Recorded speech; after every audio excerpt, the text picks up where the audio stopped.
Try ko na mag-gaya-gaya. Magandang umaga po mga kababayan. Ito po yung pasaway kong apo. Pasaway kong apo. Ito, kulit-kulit. Pasaway na batutay. Ito po yung aking mga tanim. Itong mga tanim ko ay umaga masyado. Hindi pa siya gaanong kalakihan. Siguro mga 1.5 months a year. Pwede na siyang i-transplant sa lupa. Ang karamihan nito is mga tawag ito. Paano ba vlog pasaway ka? Suwa. Suwa tawagin sa amin. Ito yung mga suwa. Ito yung mga guava apple ko. Hindi pa siya gaanong kalakihan. Pero malalaki na siya. Pwede na siyang i-transplant sa lupa. Ayan. Malulusog naman siya kaso ano pag mag-transparent. Transparent. Kanina to ha? Hindi ko alam.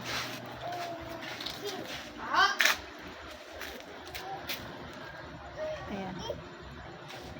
Mga lemon. Mga lemon na mga shit.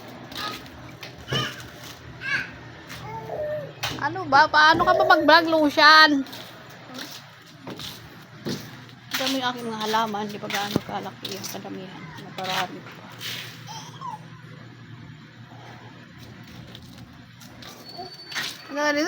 Mas maganda yung tulusan, damo i-vlog, no? Ano yan? Maganda yung damo i-vlog. Mas marami kasi yung damo kaysa sa tanim.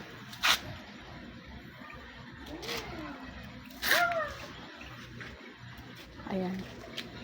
Ang plano ko sana dito is magkaroon ako ng sariling nursery.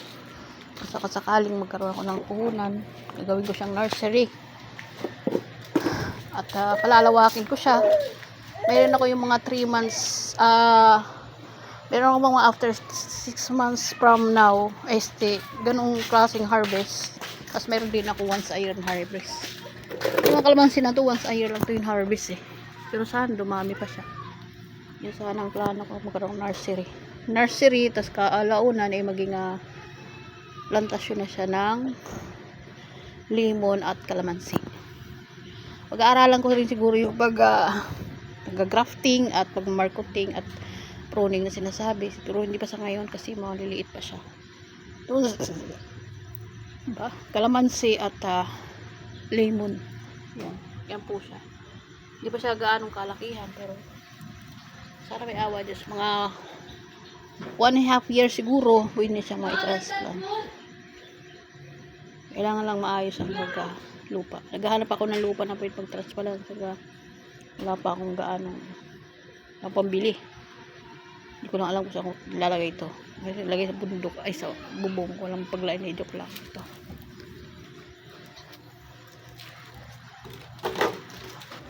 At pag dumami na siya, kailangan ay araw-araw ko siya i-vlog.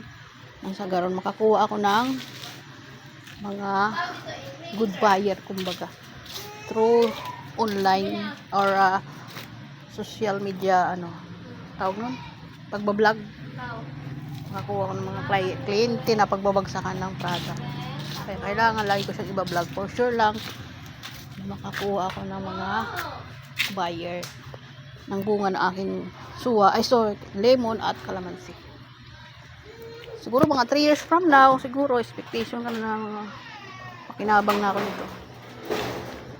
Bilahin ko mula ngayon hanggang sa 3 years from now. Nursery sana para doon sa mga cash crop. 6 months after, and pwede nyo siyang harvest and once a year siguro. Yung sa mga kalamansi. Sana magkaroon. Puhon or tao sa amin. May awan Diyos.